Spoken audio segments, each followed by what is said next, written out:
Hey YouTube world, my name is Blossom Creators and today is Nigerian Independence Day. So rightfully so, my Nigerian subbies, my Naija subbies, I got a question. So here are a few lyrics of a very famous Nigerian song. Your goal is to guess the next set of lyrics to that song. You have 10 seconds, and once you find out your answer, I want you guys to lock in that answer by pressing that thumbs up button. Lock in that answer with the thumbs up button. 10 seconds.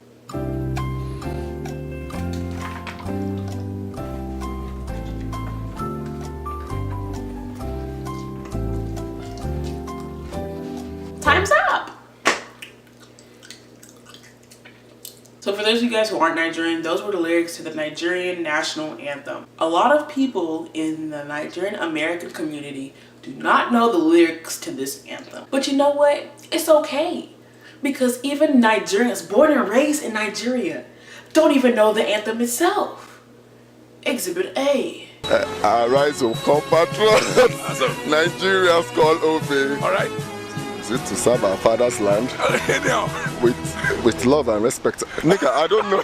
I just wanted to open up with that game because even though Independence Day is today, I don't feel Nigerian enough to be celebrating it. Is that weird? I know where my parents come from. I know they're from Imo State, from the state of Imo. And I know how to prepare the traditional food of Nigeria, rice and stew, because we eat it every single day in my house.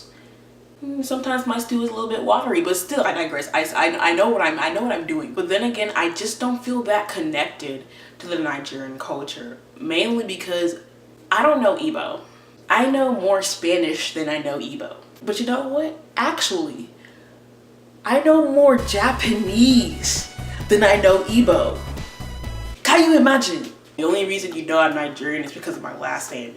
And what happens if I don't get married to a Nigerian? There's probably no identification that I'm Nigerian whatsoever because I don't even speak the language. And when I ask my friends about Igbo, they are just as dumbfounded because none of my friends know Igbo either. Like, I don't know any one person right now that fully knows Igbo. I know none. I'm talking about 100% Igbo, not no Igbo, tying English words, and I'm talking about 100% full conversation. But with my Spanish friends, I don't know one Spanish person that doesn't know Spanish, and they were born in America. And another reason behind why my mom and my dad didn't speak me Igbo or English, didn't teach me Igbo. I have an older brother and he was born in Nigeria actually. A couple of years after his birth, my parents moved him to America where they resided and birthed the rest of us. When my older brother came to America, he spoke Igbo. However, my mom was kind of afraid that learning Igbo and English at the same time would confuse him.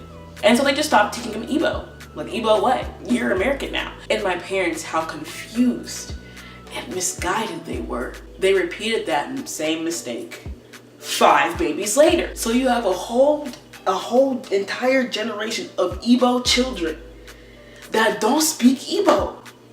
Hell, little did they know that learning 2 different languages at the same time is much more easier when you're younger than it is when you're freaking 20-something years old. The younger you are, the less developed your brain so that you can just be absorbing. You can just be absorbing.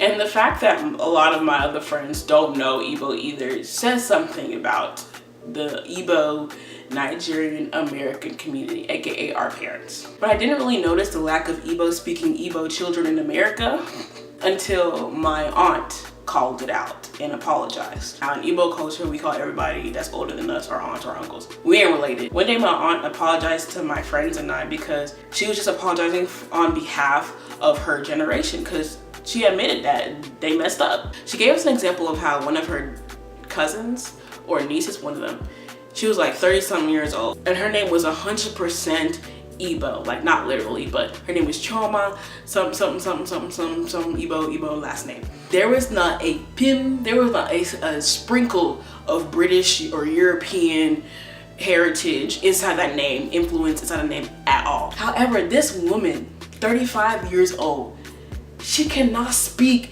a pim of Igbo at all. It's just like how you have a whole Igbo name, bruh, and you don't even know what Kedu means. How? It's legit like you naming your son Jose and he's black and he's not related to any Spanish, Dominican, any person that speaks Spanish at all. Like his name is Jose and he's black. That's why I'm kind of glad that I have it better, because my name is English. My first name is English and my middle name is Igbo.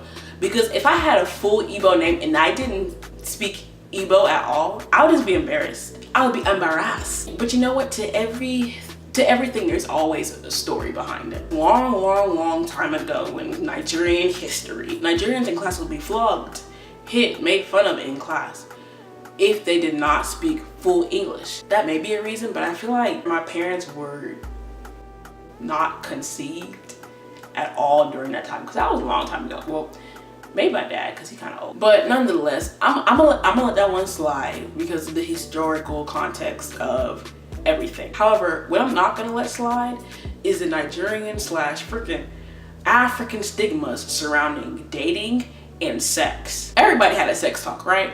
Everybody had sex talk. Y'all wanna know what my sex talk was? Ada, don't follow boyfriend. The end. Okay, I may be exaggerating a little bit. Every now and then she would say, if you're going to have sex, make sure you put on the condom. And little do they know that when you put your child on a leash, on what's it called, handcuffs for so long, when they get out of those handcuffs, they will be wild. They will be just like the Americans, the akatas that they don't want their child to be. You know, it's a part of life. It's an integral part of life. And when you go out in the world not knowing something about sex, first of all, you're gonna be made fun of about it. And second of all, you might find information that's totally wrong and it could really mess your life up in the long run. Now granted, I don't really know that many Nigerian girls my age or around that age that have had babies or caught an STD or whatever, or had abortion. I don't really know. I guess because even though we're very disciplined, we still got a good type of sense up here. Or you know, people are just really good at hiding stuff. However, I do know there are people in this community that are ripe for marriage, right? And they're like 30 something years old and still no husband. And I guess it's not really a bad thing, because 30 technically isn't that old. One of those reasons could be because we're pushing our daughters to be doctors, lawyers, engineers, all that stuff, so they're in school for a long time. But on the other hand, if you're not any of those things and you're still 30 and you're still looking for a husband and you haven't found one yet, I feel like a little bit of that has to do with the way you were raised. You've been shunned for so long from having a boyfriend that you don't really know how to like express your emotions for a guy, or talk to a guy, or carry a relationship in general. Parents don't understand that college is the time for you to find your partner. This is the perfect time for you to date. The perfect time for you to date. And then afterwards, get married. Like, this is the perfect time. And instead you're saying, oh, don't follow boyfriend. So where am I supposed to find my husband? From the sky? I don't really know what we're gonna do about this. The Igbo language is dying off. And I know I can bring my kid to Nigeria so they can pick it up, but I'm not really comfortable with my kid knowing a language that I don't, so they can be talking that mess right in front of me and I'm not gonna understand. However, with the dating and sexing, we just gotta let our kids know that that's not, like, ignorance is not the answer. Ignorance is never the answer. I know kids can be like me and be abstinent and follow the rules and be fine with being abstinent. I know the majority of y'all are not abstinent. I know the majority of y'all kids are not gonna be abstinent. Like, let's educate these people, please.